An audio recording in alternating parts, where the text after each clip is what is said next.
We have to get out of these places where we live for other people and we live to impress other people, or we live to get other people's approval. And we got to start living for ourselves. And I understand that, a lot of us are taught brands and we're taught, hey, this means money, and hey, this means you got it, and you're the cool kid if you wear these, and you're the cool kid if you have this, and you live in this area.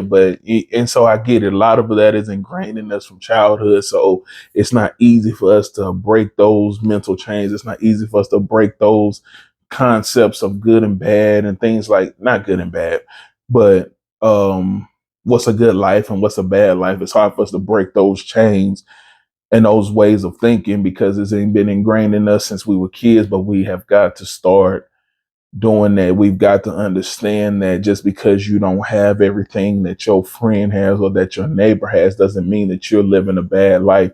You probably living a pretty good life. But because you're so focused on comparing it to other people, you don't see how good your life is because you're not looking at your life for what it is. You're looking at your life for what it could be because you picturing yourself in that person's shoes. You're picturing yourself in that person's car. You're picturing yourself in that person's house instead of just appreciating the fact that you have a car, you have a house or an apartment or whatever. You know what I'm saying? Your kids are healthy. You're healthy. We got to start putting things into perspective because we put way too much value on material things. And it's like, oh, I don't have a good life if I don't own my house, you know what I'm saying? Or, oh, I'm not, I don't have a good life because I'm living in an apartment instead of a house. You know what I'm saying? It's like, what are we, you know what I'm saying? But we have to start breaking down the way we measure a good life, the way we measure,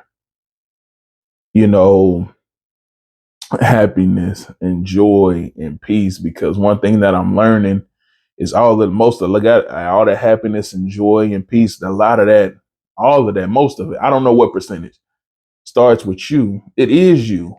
You know what I'm saying? I can't rely on nobody else to be my peace. I can't rely on nobody else to be my happiness. I have to be happy with me. I have to be happy with my life. I have to be at peace with myself and I have to be at peace with my life because once I start putting my happiness and my joy and my peace in other people's hands, what happens when they leave?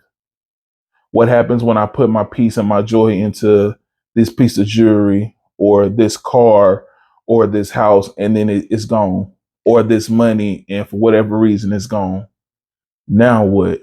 What am I left with because I put all of my joy, all of my happiness, all of my peace into other things and into other people, and then they all start to leave, and piece by piece chipping away at my happiness and all of this stuff, and then I'm left with nothing.